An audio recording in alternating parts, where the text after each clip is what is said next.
And finally, new rule, Republicans have to be honest about who these days is more deranged.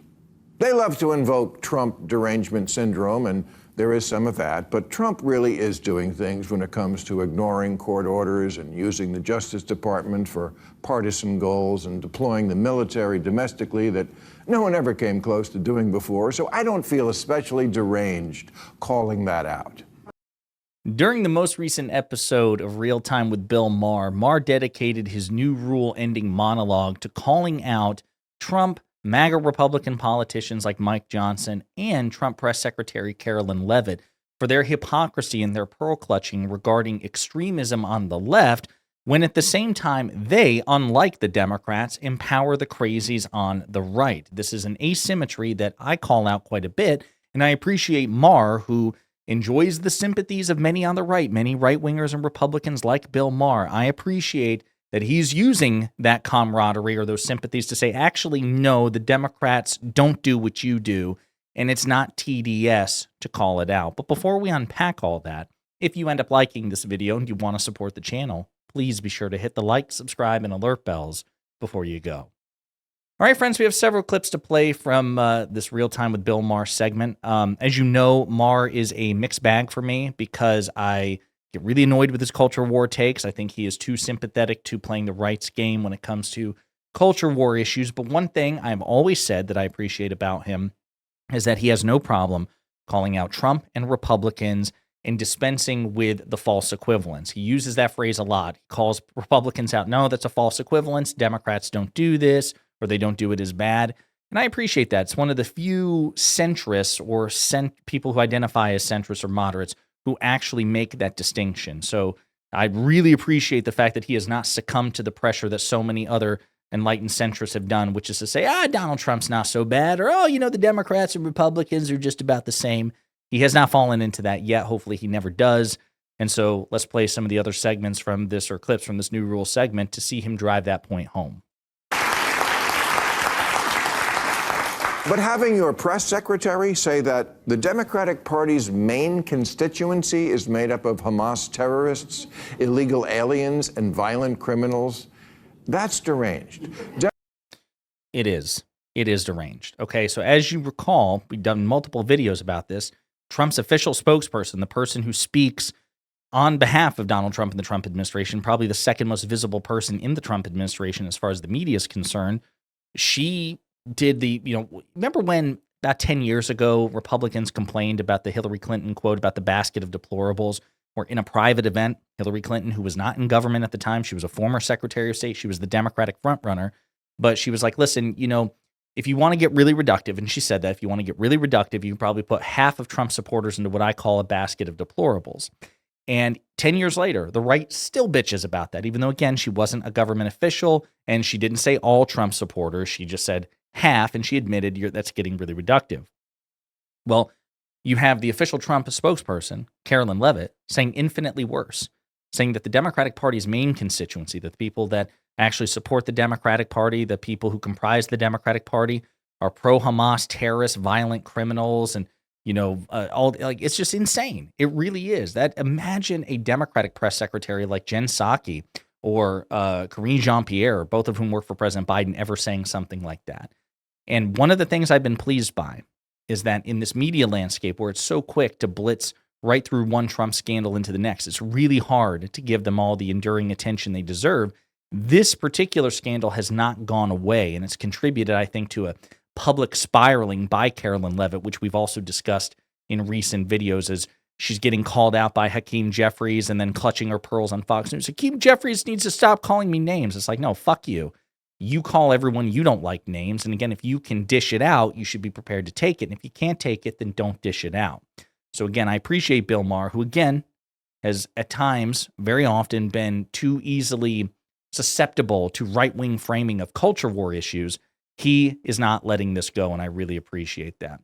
Let's play another clip here. Again, the whole new rule segment is about 7 minutes and 30 seconds. We can't play it all, but here's another clip.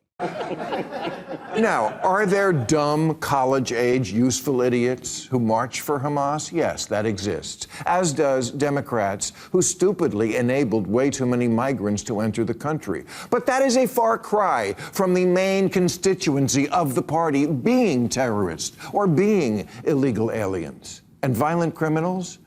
Well, 7 million people came out last weekend for the big protest, and there was no violence. But there was a lot on January 6th. I appreciate that too, right? So remember, the No Kings protest, that was nationwide, between 2,600 and 3,000 separate demonstrations nationwide. It was bigger than the June 14th new No Kings protest, okay? About 2 million more people, 7 million people total. And it was exceptionally peaceful. Even Mike Johnson begrudgingly conceded that multiple times. Well, congratulations, I guess, he said sarcastically, not burning anything down or killing anybody, when he said and suggested the entire time that it was going to be a violent spectacle, and we proved him wrong. Meanwhile, a much more local, much smaller scale, and therefore much more controllable protest, January 6th, became a violent insurrection against the federal government and an attempt by Donald Trump at a self-coup so he could unlawfully remain in power. And that just goes to show the contrast. It also says something that Republican politicians feel so comfortable demonizing this idea, no kings, that's anti-American. No, that is fundamentally American. And if you support Donald Trump or any president, Democrat or Republican, being a de facto king, you are anti-America, you are unpatriotic, and you should be relentlessly called out for your bullshit, authoritarian, cultish, monarchist ways. If you want a monarch that badly, go back to England, go back to Great Britain. They still have a monarch. We don't have monarchs here in America, despite MAGA's best attempts to make Trump one. And we should continue to peacefully, but patriotically and loudly resist it. One last clip.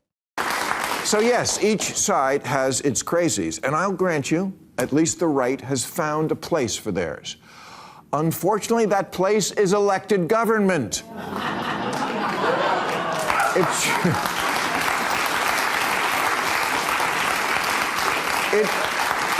It should not be the case that the White House press spokesperson sounds exactly like the worst Karen at Dollar General. Exactly. That's the difference. And that's the one I wanted to close on, right? So we talk about this all the time. This has been a bugbear of mine and a theme of mine ever since I entered, public-facing political commentary. When people say, well, the left has its extremists, the Democrats have their outliers. That's true. No mass social or political movement comprised of tens of millions of people, which is what political parties are going to be bereft of crazy people or outliers or extremists. It's inevitable. The only question, there are a couple of questions. How many, as a percentage in raw number, how many extremists and outliers do you have in this movement? And to what extent are their views reflected in the leadership, the thought, the spiritual, the political leadership of the movement? And do the spiritual thought and political leaders of a movement condemn the outliers? Well, we see that on the Democratic side. There is no Democratic equivalent to Lauren Boebert or Marjorie Taylor Greene or Matt Gaetz or Ted Cruz or who. There's just not like that. There is no Tim Burchett or Randy Fine in the Democratic Party. The Democratic Party's crazies do not wield power. And to the extent you want to get super liberal, pun intended, and call AOC a crazy, she's not. And she certainly has never said anything approaching the things that Marjorie Taylor Greene has said about the Democratic Party. AOC has never said anything like that or advocated anything like that for the Republican Party. Marjorie Taylor Greene has openly called the Democratic Party an evil, violent party of groomers and pedophiles. She said that publicly. AOC has never said such things about the Republican Party, despite their many faults. So Bill Maher is right. The difference is, one of the biggest differences, the Republican Party takes their crazies and promotes them, elevates them, gives them state and political power. Like even the text scandal that we saw about, the young Republicans, the members of the young Republicans, talking about how much they love Hitler and all these things. Those were Republican leaders. And some of them were not just Republican leaders, but they actually worked and wielded power in state, local, and federal government. You just don't see comparable things, and certainly not in the same numbers on the Democratic side. And I'm sorry, this is a meaningful distinction. This is why the Democratic Party on its worst day, and it has many bad days, is better for this country than the Republican Party on its very best. So I appreciate Bill Maher pointing that out, again, debunking the false equivalence. I'm sure many of his right-wing friends or frenemies or acquaintances will not be happy to hear what he had to say, but what he said here was pretty much 100% spot on. In the meantime, let me know what you think in the comments.